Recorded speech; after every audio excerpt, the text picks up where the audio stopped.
हाँ भाई, देखो बेटा, हमने कोरोजन पढ़ा था भाई, पढ़ा था ना, ठीक है। तो उसका ये कुछ डायग्राम देता है भाई। तो इसके अंदर कहता है भाई टेस्ट ट्यूब है भाई हमारे पास। क्या कहता है भाई, सबसे पहली टेस्ट ट्यूब है भाई। इसके अंदर क्या दे रखी है भाई, एयर दे रखी है भाई, ठीक है। रस्टी आयरन नेल दे रखी है भाई, पहले से ही कुछ रस्ट वगैरह लगा हुआ है, ठीक है। और पानी डाल रखा है भाई इसके अंदर, ठीक है। दूसरे वाले के अंदर क्या है भाई, बॉइल्ड डिस्टिल्ड वाटर या boiled to remove any dissolve air भाई, ठीक है। डिस्टिल्ड वाटर है भाई इसके अंदर, ठीक है। ये एयर दे रखी है भाई। तो ये कहता है layer of oil prevent air dissolving in the water. मतलब यहाँ पे जो ये ऑयल डाल रखा है, ये एयर को किसके अंदर डिसॉल्व होने देगा, पानी के अंदर डिसॉल्व नहीं होने देगा भाई, ठीक है। फिर यहाँ पे क्या है भाई, ड्राई एयर है भाई हमारे पास। नीचे क्या है भाई, एनहाइड्रस कैल्शियम क्लोराइड है भाई, ड्राइंग एजेंट जो भी होते हैं, मतलब शुष्क है भाई, सूखे हुए हैं भाई, ठीक है। तो क्या इनमें से कौन से के अंदर भाई कोरोजन होएगा या रस्टिंग ऑफ आयरन होएगी भाई, डू यू नो? कौन से के अंदर? पानी तो इसमें दो में है भाई, एक तो बी वाले में है और एक ए वाले में है। ए वाले के अंदर होएगा, क्योंकि इसके अंदर तो क्या होगा, एयर यहाँ पे आ ही नहीं पाएगी भाई, ठीक है। और क्या है, डिस्टिल्ड वाटर है, कोई साल्ट की मात्रा भी नहीं होगी भाई, सीधी सी बात है, ठीक है। तो इसके अंदर कोई रस्ट नहीं लगेगा भाई। इसके अंदर ड्राई एयर है, शुष्क है भाई, ना पानी की वाटर वेपर भी नहीं है भाई उसके अंदर। और ये जो नीचे कैल्शियम क्लोराइड है भाई, इसमें भी पानी की मात्रा नहीं है। तो दिस मीन्स दैट इसके अंदर भी जंग नहीं लगेगा भाई, रस्टिंग ऑफ आयरन नहीं होगी। और इसके अंदर भी, तो किसके अंदर होगी भाई, टेस्ट ट्यूब है ए के अंदर हो जाएगी भाई, ठीक है। और ज्यादा रस्ट बढ़ जाएगा भाई इसका, समझ में आ रही है बात? क्योंकि ये जो एयर डाल रखी है इसके अंदर H2O की मात्रा मिलेगी भाई। The amount of water vapour present in air is known as humidity, या मॉइस्चर भी बोलते हैं भाई, उस चीज को नमी बोलते हैं, ठीक है। तो टेस्ट ट्यूब ए के अंदर क्या हो जाएगा, रस्टिंग ऑफ आयरन हो जाएगा भाई, समझ में आ गई बात? अभी रस्टिंग ऑफ आयरन है भाई, उसकी प्रिवेंशन करेंगे भाई हम लोग। क्या करेंगे भाई, उसकी प्रिवेंशन, मतलब जो कोरोजन होता है भाई हमारे पास, या रस्टिंग ऑफ आयरन होता है, ठीक है, उसको हम लोग प्रिवेंट कैसे कर सकते हैं भाई, समझ रहे हो बात को? ठीक है। तो सबसे पहले नंबर 1 भाई लिख सकते हैं भाई, making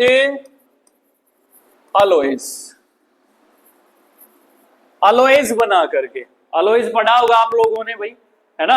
it is a homogeneous mixture of 2 और मोर मेटल, और ए मेटल और a non metal. Homogeneous mixture होता है 2 या 2 से अधिक में धातु होगा, ठीक है। ये एक धातु भी हो सकती है, एक अधातु भी हो सकती है। अलॉयज बना करके हम लोग क्या कर सकते हैं, कोरोजन की प्रिवेंशन कर सकते हैं भाई, कर सकते हैं ना भाई।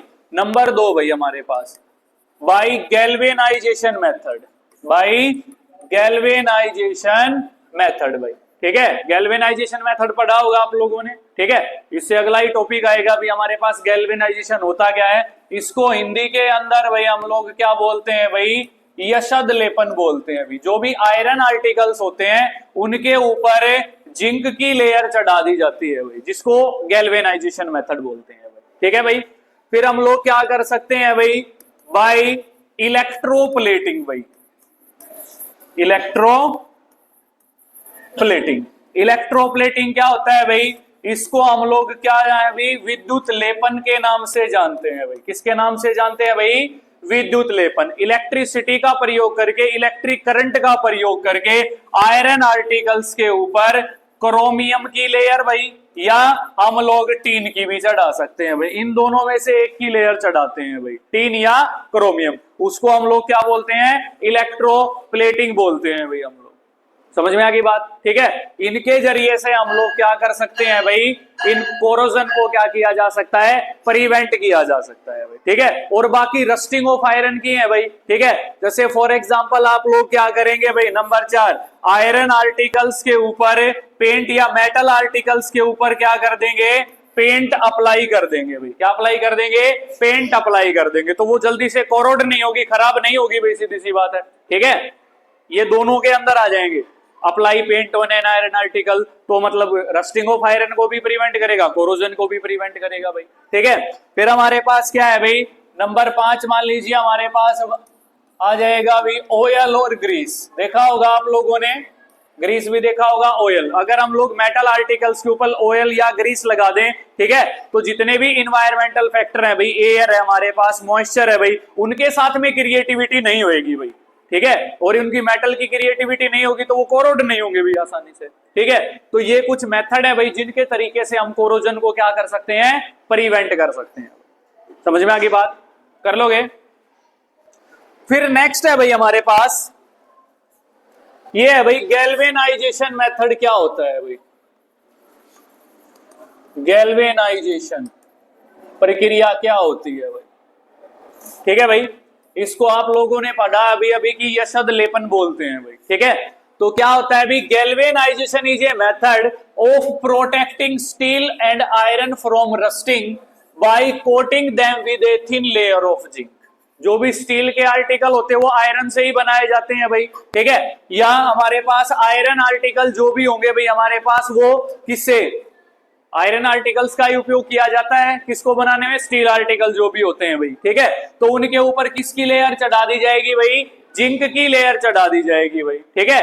किसके जरिए से, हीटिंग वगैरह के जरिए से चढ़ा दी जाएगी। जिस प्रक्रिया को हम लोग किसके नाम से जानते हैं भाई, गैल्वेनाइजेशन के नाम से जानते हैं भाई। किसके नाम से जानेंगे भाई, गैल्वेनाइजेशन के नाम से हम लोग इसको जान लेंगे भाई, ठीक है। फिर कहता है the galvanised article is protected against rusting. जो भी गैल्वेनाइज्ड आर्टिकल होगा मतलब जिनके ऊपर जिंक की लेयर चढ़ा दी गई है भाई, ठीक है, वो क्या करेंगे, even if the zinc coating is broken, अगर जिंक की लेयर ऊपर से हट जाएगी तो वापस उनको क्या लग सकता है, जंग लगने का खतरा रहता है या कोरोड होने का खतरा रहता है भाई।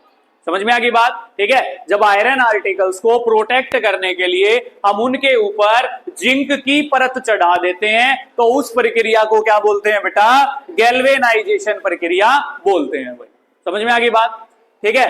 फिर नंबर 1, नंबर 2 हमारे पास आता है भी इलेक्ट्रोप्लेटिंग। क्या होती है, आपने कभी ये प्रक्रियाएं 8वीं क्लास में पढ़ी होंगी भाई, 2 चैप्टर के अंदर आती हैं।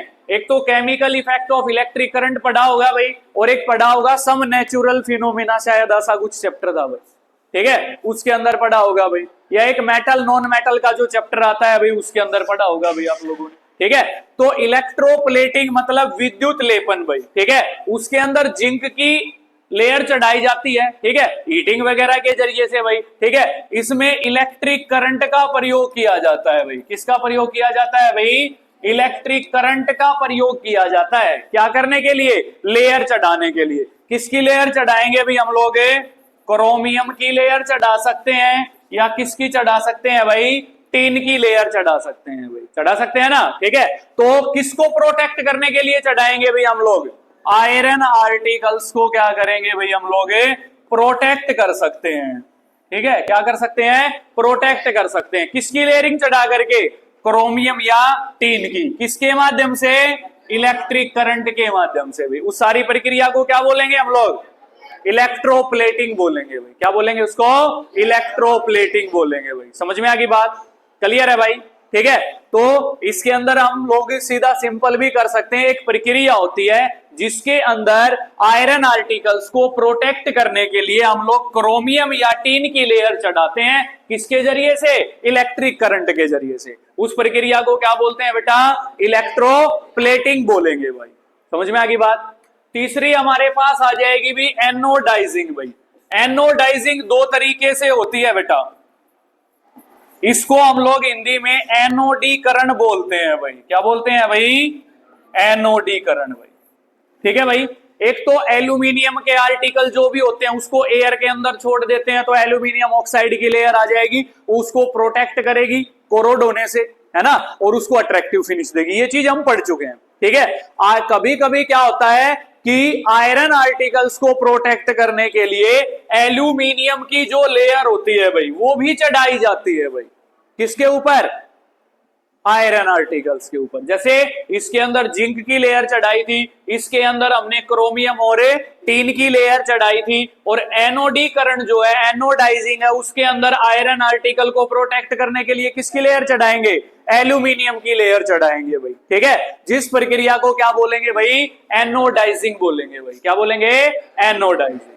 समझ में आ गई बात। एक प्रक्रिया जिसके अंदर आयरन आर्टिकल्स को प्रोटेक्ट करने के लिए किसकी लेयर चढ़ा दी जाएगी, एल्यूमिनियम की लेयर चढ़ा दी जाएगी, जिसको हम लोग क्या बोल देंगे, एनोडाइजिंग बोल देंगे भाई। समझ में आ गई बात, हो जाएगा। नेक्स्ट है हमारे पास अलॉय। क्या होता है भाई? ये अलॉइंग का एक एग्जांपल है भाई, सबसे अच्छा एग्जांपल ऑफ अलॉइंग। क्या भाई कि भी नेचर में हम लोग क्या है कि किस किस प्रकार से अलॉइंग कर सकते हैं। मैंने आपको बताया था कि जो आयरन होता है बिल्कुल सॉफ्ट पाया जाता है, एमेटाइट जो आयरन होता है। मैग्नेटाइट तो मैग्नेट के रूप में पाया जाता है भाई, है ना। जो एमेटाइट पाया जाता है जिसके ऑब्जेक्ट्स तैयार किए जाते हैं, आयरन आर्टिकल्स जिनके हम यूज करते हैं भाई, यूज करते हैं ना, ठीक है। तो यहां पे क्या होता है भाई कि अलॉइंग जो है भाई, alloying is very good method for improving the property of metal. अगर किसी मेटल की प्रॉपर्टी को हमने बचाना है खराब होने से, कोरोड होने से या रस्ट होने से भाई, ठीक है, तो उसका हम लोग क्या बना सकते हैं भाई? अलॉय बना सकते हैं भाई। क्या बना सकते हैं? अलॉय। 2 और मोर मेटल को मिक्स कर देंगे, जल्दी से वो खराब नहीं होगी भाई। समझ में आ रही बात? ठीक है। फिर इसके अंदर कहता है we can get the desired properties by this method. इस मेथड के जरिए से हम कोई यूनिक प्रकार की प्रॉपर्टीज फाइंड आउट कर लेते हैं जिनको जल्दी से ना ही जंग लगेगा ना ही वो जल्दी से कोरोड होंगी भाई, खराब नहीं हो सकती जल्दी से भाई। समझ रहे बात को? ठीक है। फिर कहता है फॉर एग्जाम्पल, यहां से आपका क्वेश्चन स्टार्ट होगा अभी। Iron is the most widely used metal. आपको पता है कि आयरन जो है वो बहुत ही ज्यादातर यूज किया जाता है भाई, ठीक है। तो इसका क्वेश्चन हम लोग बना देंगे भाई। क्या बना देंगे भाई? Why 0.05% carbon is mixed with iron। Iron के साथ में 0.05% कार्बन की मात्रा ऐड क्यों की जाती है? इसका आंसर यहां से स्टार्ट करेंगे भाई हम लोग, आयरन इज से। समझ में आ गई बात? Iron is the most widely used metal. आप लोग क्या है, छोटी से छोटी चीज देखे, बड़ी से बड़ी चीज देखे, ब्रिज देख ले, रेलवे ट्रैक देख ले, ट्रेन देख ले, और भी कोई अदर ऑब्जेक्ट देख ले, ठीक है, वो लगभग आयरन से बने होते हैं। इसी वजह से बहुत ज्यादा उच्च स्तर पर इसका प्रयोग किया जाता है, थिंग्स को बनाने के लिए करते हैं भाई यूज, ठीक है। फिर कहता है but it is never used in its pure state. इसको इसकी प्योर स्टेट में यूज नहीं कर सकते भाई। क्यों नहीं कर सकते? मैंने आपको बताया, क्योंकि ये मुलायम होता है भाई, बहुत ही ज्यादा सॉफ्ट होता है भाई।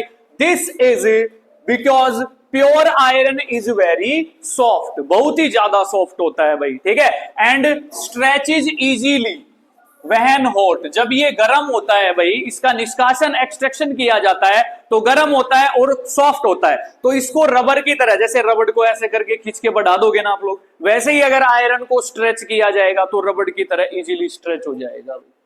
समझ में आ रही है बात? क्लियर है?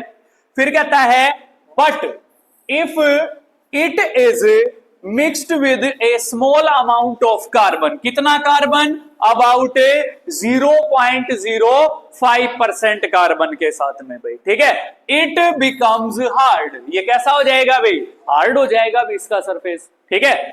फिर कहता है भाई एंड स्ट्रॉन्ग हो जाएगा भाई। समझ में आ गई बात? ठीक है। इसी वजह से देयरफॉर करके हम लोग क्या कर देंगे, क्वेश्चन के अंदर से लिख देंगे भाई, उसको हार्ड बनाने के लिए हो जाएगा। फिर इसके अंदर कहता है when iron is mixed with निकल एंड क्रोमियम। जब आयरन को निकल और क्रोमियम के साथ में मिलाया जाता है भाई, किसके साथ में मिलाया जाता है? निकल और chromium. We get a stainless steel. हमको क्या मिलता है? स्टील के जो भी बर्तन वगैरह हैं वो मिलते हैं भाई। आयरन को किसके साथ में मिलाएं भाई? निकल और क्रोमियम के साथ में मिलाते हैं भाई, ठीक है। इनके अंदर क्या क्या चीजें होती हैं?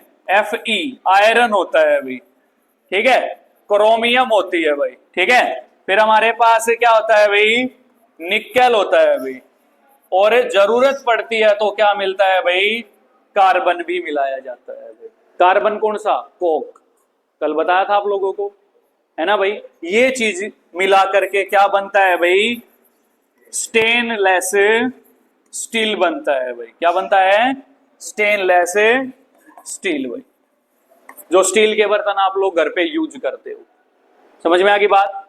ठीक है। फिर कहता है भाई इसके अंदर which is hard and does not rust, easily से वो जो स्टेनलेस स्टील के बर्तन है वो क्या नहीं होते भाई, रस्टेड नहीं होते भाई, जंग नहीं लगता उनको, क्योंकि आयरन के ऊपर लेयर चढ़ जाएगी भाई, किसकी चढ़ जाएगी, क्रोमियम की लेयर आ जाएगी भी ऊपर, जिसकी वजह से उनका सरफेस जो है वो चमकीला भी रहेगा, लस्टर रहेगा उनके ऊपर, जल्दी से स्क्रैचेज भी नहीं लगती उनके ऊपर, एक्सपेंसिव मेटल होती है भाई ये, ठीक है। इसी वजह से लेयरिंग करते हैं, सारा ऑब्जेक्ट क्रोमियम का नहीं बनाएंगे तो बहुत ही ज्यादा एक्सपेंसिव पड़ेगा भाई, समझ में आ गई बात। फिर कहता है भाई thus if iron is mixed with some other substance its property change, अगर और भी कोई इसके अंदर क्या करेंगे, मिक्स करेंगे तो उसकी प्रॉपर्टी क्या हो जाती है, चेंज हो जाती है भाई, इसी वजह से जल्दी से वो रस्टेड नहीं होता। फिर कहता है in fact the properties of any metal can be changed, अगर किसी मेटल की हम लोग क्या चेंज कर दें, प्रॉपर्टीज को चेंज कर दें भाई। If it mixed with some other substances the substances added may be metal और नॉन मेटल, ठीक है। तो वो सब्सटेंसेज किसके रूप में होंगे, अगर हम ऐड करेंगे तो वो मेटल भी हो सकती है और वो क्या हो सकती है, नॉन मेटल। इस प्रकार से हम लोग क्या बना सकते हैं, अलॉयज बना सकते हैं भाई, क्या बना सकते हैं, अलॉयज बना सकते हैं भाई, समझ में आ गई बात। फिर है आगे नेक्स्ट बेटा हमारे पास ये है भाई, अलॉयज क्या होता है भाई, what do you mean bye alloys, what do you mean bye alloys भाई, ठीक है। अलॉयज का प्रयोग, जो अलॉयज होते हैं भाई वो क्या होते हैं भाई, इनको हम लोग क्या बोलते हैं भाई, हिंदी में मिश्र धातु बोलते हैं, क्या बोलते हैं बेटा, मिश्र धातु बोलते हैं। मिश्र धातु क्यों बोलेंगे, क्योंकि टू और मोर मेटल्स को मेल्ट करके तभी तो ये बनती है भाई, है ना। तो होता क्या है भाई, N alloy is a homogeneous mixture, जो अलॉय होता है बेटा वो कैसा मिक्सचर होता है, होमोजीनियस मिक्सचर। होमोजीनियस मिक्सचर मतलब है जिसके अंदर जो पार्टिकल्स ऑफ द मैटर होते हैं वो कौन सी कंपोजिशन में हो, यूनिफॉर्म कंपोजिशन के अंदर, उसको क्या बोलते हैं, होमोजीनियस। क्या हम टू और मोर मेटल को जो मेल्ट करके एक साथ मिला देते हैं, जैसे आप लोगों ने सोल्डर देखा होगा, ब्रास देखा होगा, ब्रोंज देखा होगा, ब्रोंज मेटल होता है ना, स्टेनलेस स्टील के बर्तन देखे होंगे, क्या अलग अलग प्रॉपर्टी अलग अलग मेटल की दिखाई देती है, उसके अंदर एक ही प्रकार के दिखाई देते हैं। चाहे गिलास को देख लें हम लोग, थाली को देख लें, कटोरी को देख लें, किसी चीज को देख लें, क्या आपको अलग अलग चीजें दिखाई देती हैं, नहीं, नॉन यूनिफॉर्म कंपोजिशन में दिखाई नहीं देगा, आपको यूनिफॉर्म कंपोजिशन के अंदर दिखाई देगा। ऐसा लगेगा कि इसी के सारे बर्तन बने हुए हैं। ब्रोंज को देख लें आप, जो मेडल मिलता है भाई एथलेटिक्स जो भी होते हैं भी, ओलंपिक गेम्स वगैरह होते हैं, उनके अंदर 3 प्रकार के मेडल दिए जाते हैं, पहला कौन सा, गोल्ड, दूसरा, तीसरा ब्रोंज। तो ब्रोंज जो होता है वो एक अलॉय का अच्छा एग्जांपल है। तो उसको आप लोग जब भी देखोगे तो ऐसा नहीं लगेगा कि 2 और मोर मेटल का मिक्सचर है, ऐसा लगेगा कि जैसे ब्रोंज ही है भाई ये, समझ रहे हो बात को, यूनिफॉर्म कंपोजिशन के अंदर देखने को मिलेगा। इसी वजह से कौन सा मिक्सचर हो गया ये, होमोजीनियस मिक्सचर हो जाएगा भाई, ठीक है। ऑफ 2 और मोर मेटल, इसको 2 या 2 से अधिक मेटल को भी मेल्ट करके हम लोग मिक्सअप कर सकते हैं, ठीक है। या उसके अंदर एक मेटल भी हो सकती है और एक नॉन मेटल भी हो सकती है भाई। ये किसकी डेफिनेशन हो जाएगी, अलॉयज की डेफिनेशन हो जाएगी भाई, समझ रहे हो बात को, ठीक है। फिर हमारे पास क्या है भाई, इसकी कुछ क्या हो जाएंगी भाई,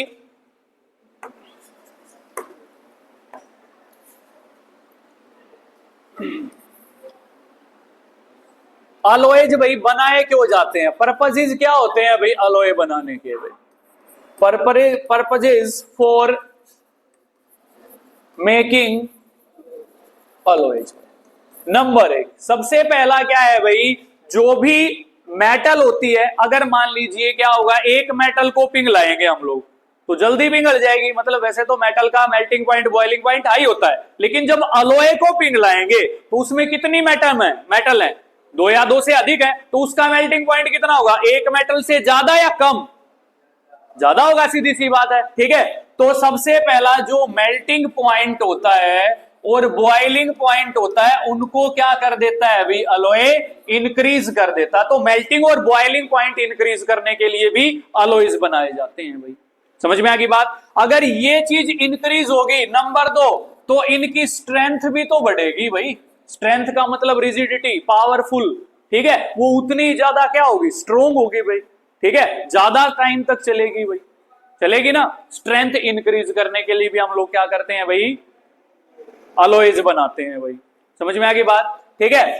फिर उसके अंदर से क्या हो जाएगा भाई, उसकी रिजिडिटी भी क्या हो जाएगी भाई, इंक्रीज हो जाएगी भाई, ठीक है। और फिर सोनोरिटी भी इंक्रीज हो जाती है भाई अलॉयज बनाने से। आपके स्कूल में जो बेल है वो एक अलॉय है भाई, देख लेना चाहिए आप लोग, ठीक है। तो उसको अगर साउंड प्रोड्यूस करने की जो एबिलिटी है वो क्या हो जाती है, बढ़ जाती है। एक तो आप लोग क्या है, नॉर्मल आयरन को बजा करके देखना, एल्यूमिनियम को बजा करके देखना, ठीक है, जिंक को बजा करके देखना, जिंक के जो भी बर्तन वगैरह हैं, ठीक है, और एक अलॉय के को बजा करके देखना। जैसे जो भी हमारे पास कांस्य की थाली होया करे घर में, कोई भी लड़का वगैरह हो जाओ तो कांस्य की थाली बजाया करे, एक उसके साउंड को देखना आप लोग, या मंदिर में घंटियां वगैरह होती हैं, एक उसके साउंड को देखना आप लोग, एक मेटल से उनका साउंड ज्यादा बेटर होगा मेरे भाई, समझ रहे हो बात को, समझ रहे हो ना, ठीक है। तो सोनोरिटी भी इंक्रीज करते हैं भाई, ये समझ में आ गई बात। इसी वजह से अलॉयज क्या किए जाते हैं भाई,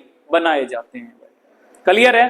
फिर हमारे पास क्वेश्चन आता है कि जो अलॉयज है भाई, how alloys are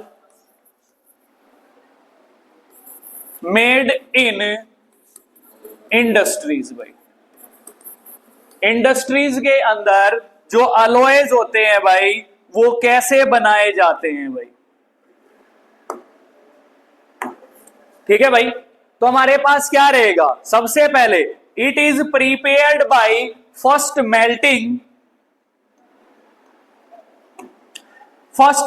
the primary metal. जो सबसे पहले हमारे पास प्राइमरी मेटल है, प्राइमरी मतलब पहली मेटल जो है, उसको क्या कर लेंगे, मेल्ट कर लेंगे, उसका जितना मेल्टिंग पॉइंट होगा वो मेल्ट हो जाएगी, और कौन सी स्टेट के अंदर चली जाएगी, मोल्टन स्टेट के अंदर चली जाएगी। कौन सी स्टेट के अंदर है, मोल्टन स्टेट के अंदर चली जाएगी, गलित अवस्था के अंदर चली जाएगी। And then dissolving the other element in it in definite proportion. अगर 2 और मोर मेटल मिलानी हम लोगों ने उसके अंदर, अगर और मेटल भी हमारे पास किसमें है, सॉलिड फॉर्म में है भाई, ठीक है, तो हम उनको भी क्या करेंगे, एक एक करके अलग अलग बर्तन के अंदर पिघला लेंगे भाई, ठीक है। तो क्या करेंगे, बाद में जिसका भी शेप साइज देना है उसी बर्तन के अंदर क्या करेंगे, उसको डालते रहेंगे, तीनों चारों जितने भी मेटल है उनको डाल देंगे, ठीक है।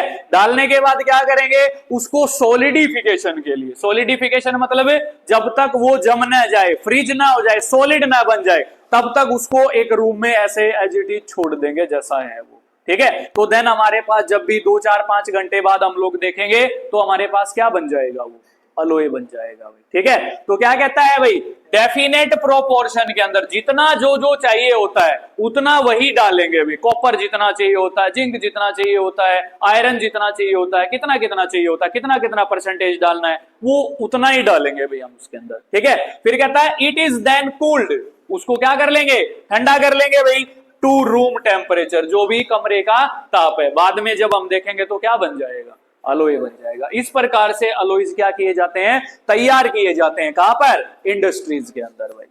समझ में आ गई बात, कर लोगे।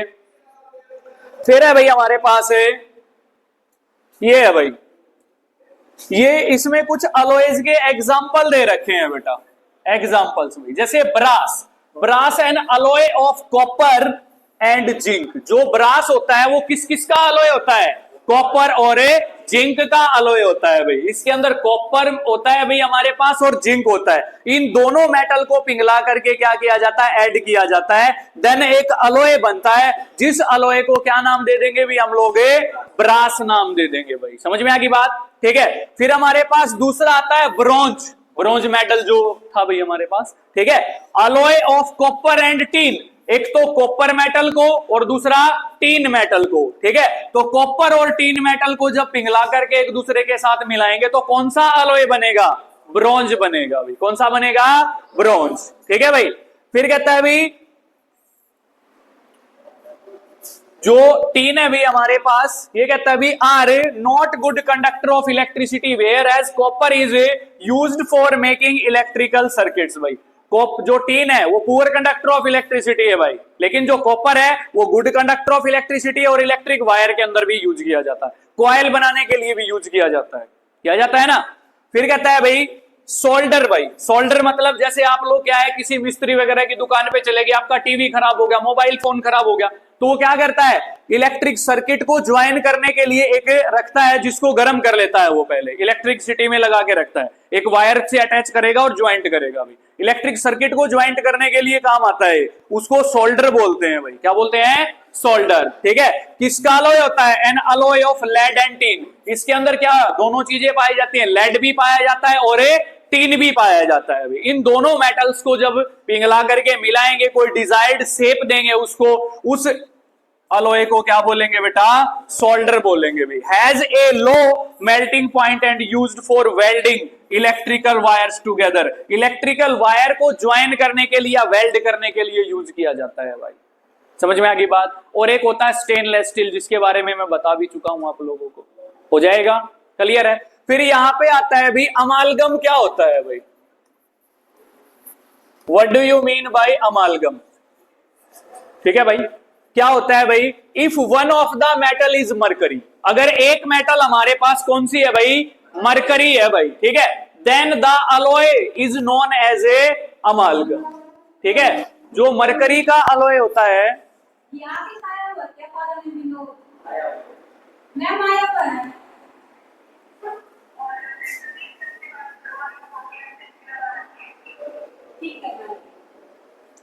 ठीक है भाई, तो क्या है भाई, जो मरकरी का अलॉय होता है भाई, ठीक है, किसका अलॉय होता है, मरकरी का जो अलॉय होता है उसको हम लोग क्या बोलते हैं, अमालगम बोलते हैं भाई, क्लियर है भाई, हो जाएगा।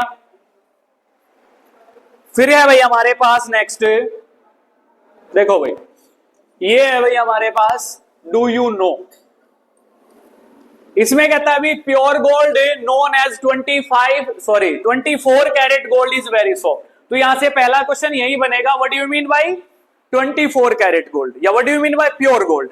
अगर आप लोग ये करोगे कि what do you mean by 24 carat gold, तो हम लोग सीधा लिख देंगे pure gold is also known as a 24 carat gold, या प्योर गोल्ड किसे कहते हैं, 24 carat gold is known as a pure gold, लिख सकते हो ना। फिर यहां से आ जाएगा, दो क्वेश्चन आएंगे, एक तो आएगा कि why 24 carat gold is not used for making jewellery in India. 24 carat gold का जो सोना होता है वो इंडिया में ज्वेलरी बनाने के लिए यूज क्यों नहीं किया जाता। या ऐसा आ सकता है कि why 22 carat gold is used for making jewellery in India. 22 carat gold जो है वो क्यों यूज किया जाता है। क्वेश्चन क्लियर है दोनों के दोनों, ठीक है। तो हमारे पास कहता है भाई कि जो 22 कैरेट गोल्ड होता है भाई, ठीक है, इसका मतलब होता है it means that 22 parts of pure gold, 22 part किसके लिए जाएंगे, प्योर गोल्ड के लिए जाएंगे, और 2 पार्ट किसके होंगे, वो सिल्वर या कॉपर के हो सकते हैं भाई। 2 पार्ट किसके अलॉय किए जाएंगे, कॉपर या सिल्वर। इसी वजह से उसकी स्ट्रेंथ क्या हो जाएगी, इंक्रीज हो जाएगी, ताकत उसकी बढ़ जाएगी, स्ट्रेंथ, ठीक है। 24 कैरेट गोल्ड तो बहुत ही सॉफ्ट होगा, लचीला होगा, उसको लश्चर होगा, उसको खैर स्ट्रेच कर सकते हैं हम लोग। तो जो भी आभूषण बनाएंगे 24 कैरेट गोल्ड से वो डिफॉर्म्ड हो जाएंगे ना। लेकिन 22 कैरेट गोल्ड से बनाएंगे हम लोग तो 22 पार्ट किसके लेंगे, प्योर गोल्ड के लेंगे, और 2 पार्ट सिल्वर या किसके लेंगे भाई, कॉपर के ले लेंगे भाई, ठीक है। तो वो सोना कितने कैरेट का रह जाएगा, 22 कैरेट का रह जाएगा भाई। तो इसी वजह से उसकी स्ट्रेंथ बढ़ाने के लिए 22 कैरेट गोल्ड के क्या बनाए जाते हैं, आभूषण बनाए जाते हैं भाई, किसके अंदर, इंडिया के अंदर बनाए जाते हैं। समझ में आ गई बात। या एक क्वेश्चन यहां से ये भी हो सकता है, what do you mean by 22 carat gold. 22 carat gold से आप लोग क्या समझते हैं, तो इट से लेकर सिल्वर तक लिख दे भाई आप लोग। It means that 22 parts of pure gold is a alloyed with 2 parts of either copper and silver, this is called a 22 carat a gold. समझ में आ गई बात, हो जाएगा। फिर नेक्स्ट है बेटा हमारे पास, देखो भाई ये अलॉय का सबसे अच्छा एग्जाम्पल है भाई, ठीक है। आप लोग कुतुब मीनार तो देखने गए होंगे दिल्ली के अंदर, देखी है, किस किसने देखी है आप लोगों में से, एक ही ने देखी है, दीपांशु ने, संजय का, ठीक है। तो वहां पे कुतुब मीनार के बिल्कुल पास में ही एक आयरन पिलर नाम से है, ठीक है, किसके नाम से है? Iron pillar at Delhi. आप लोग इसका डायग्राम भी देख रहे हैं भाई, ये वाला डायग्राम कुछ इसी प्रकार से केज लगाया हुआ है इसके पास में। जो ये बिल्डिंग्स वगैरह आप लोगों को ऐसे करके दिखाई दे रही हैं, ऐसा ही कुछ है सेम एज, अगर आप एक्चुअल में देखने के लिए जाएंगे तो ये आयरन पिलर इन्हीं बिल्डिंग के बीच में है भाई। ठीक है, तो ये कहता था wonder of ancient Indian metallurgy. India की जो मेटालर्जी थी, धातु शोधन जो था, ठीक है, या अलोइंग जो थी, वो बहुत ही ज्यादा अच्छी थी भाई आज के टाइम में। आज के टाइम में क्या है, स्टील के बर्तन के जो किनारे हो वो तड़कन लागे भाई, पहले टाइम पे ऐसा नहीं होता था। ठीक है, आयरन पिलर ये है अलोए का सबसे अच्छा एग्जांपल। क्यों है? आज तक कोरोड नहीं हुआ है ये। कितने साल हो गए वहां से लेकर, लगभग 1600 ईयर्स एगो पहले बनाया गया था। जब हम पढ़ते थे तब भी 1600 ही था इसके अंदर। आज देख लो कितने ईयर और बढ़ गए, 15-17 साल और ऐड कर लो इसके अंदर। ठीक है, तो इसमें कहता है the iron pillar near the Qutub Minar in Delhi was built more than 1600 years ago by the iron worker of India. India के जो आयरन वर्कर थे उन्होंने बनाया था, क्या बनाया था? Iron pillar. एक जो क्या बोलते हैं भाई, कुतुबुद्दीन ऐबक नामक शासक हुआ। सबसे पहले आप लोगों ने क्या है कि हिस्ट्री के अंदर, इंडिया की जो हिस्ट्री है उसके अंदर पृथ्वीराज चौहान के बारे में पढ़ा होगा, है 10th क्लास में? नहीं है? या मूवी वगैरह देखी होगी आप लोगों ने, पृथ्वीराज चौहान मूवी आई थी एक, देखी थी। उसके बाद में, उसके एक्सपायर होने के बाद में, ठीक है, दिल्ली की राजगद्दी पे जो शासक था वो था कुतुबुद्दीन ऐबक, जो कि किसका मंत्री था? किसका? मोहम्मद गौरी का मंत्री था भाई वो। समझ रहे हो बात को? पृथ्वीराज चौहान और मोहम्मद गौरी के बीच में 17 लड़ाइयां हुई थी बेटा। ठीक है, 17 लड़ाइयों के अंदर से 16 लड़ाइयों के अंदर से तो उसको वैसे ही छोड़ दिया था पृथ्वीराज चौहान ने। किसको अक्ल आएगी, अक्ल आएगी। एट लास्ट पृथ्वीराज चौहान को अक्ल लगाई उसने, धोखाधड़ी करके। ठीक है, तो उसके बाद में क्या है, मोहम्मद गौरी पृथ्वीराज चौहान के तीर से मारा गया था, क्योंकि पृथ्वीराज चौहान के पास एक ऐसी विद्या थी जो इस संसार में आज तक धरती पर 2 ही इंसानों के पास थी। एक तो भगवान श्री रामचंद्र के जो पिता थे, उनका क्या नाम था? राजा दशरथ, उनके पास, और एक पृथ्वीराज चौहान। शब्द वेदी बाण, मतलब शब्द के ऊपर तीर चलाते थे वो। राजा दशरथ ने श्रवण कुमार को तीर मारा था, शब्द के ऊपर चलाया था, क्योंकि उसने सरयू नदी में लोटा डुबोया पानी में भरने के लिए, वो डब डब की आवाज आई, उसने जाना कि भी कोई हाथी पानी पी रहा है, और उसने तीर छोड़ दिया, और वो श्रवण कुमार को जाके लगा था ना। तो जो पृथ्वीराज चौहान था, उससे क्या, उसको ऑर्डर दिया गया था तीर चलाने के लिए। ठीक है, कि भाई वो जो 7 मतलब वल्ले वगैरह जो भी थे उनके अंदर से पार करना था।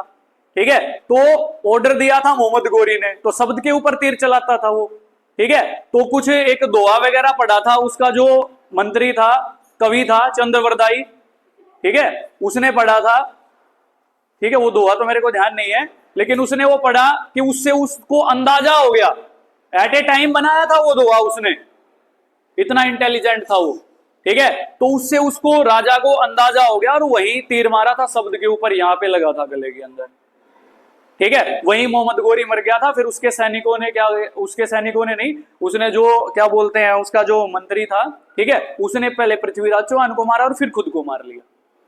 ठीक है, उसके बाद में दिल्ली के ऊपर एक शासक का राज आया, जिसको क्या बोलते हैं? कुतुबुद्दीन ऐबक बोलते हैं बेटा। ठीक है, कुतुबुद्दीन ऐबक ने भी भारत के ऊपर बहुत ज्यादा अत्याचार किए, राज किया।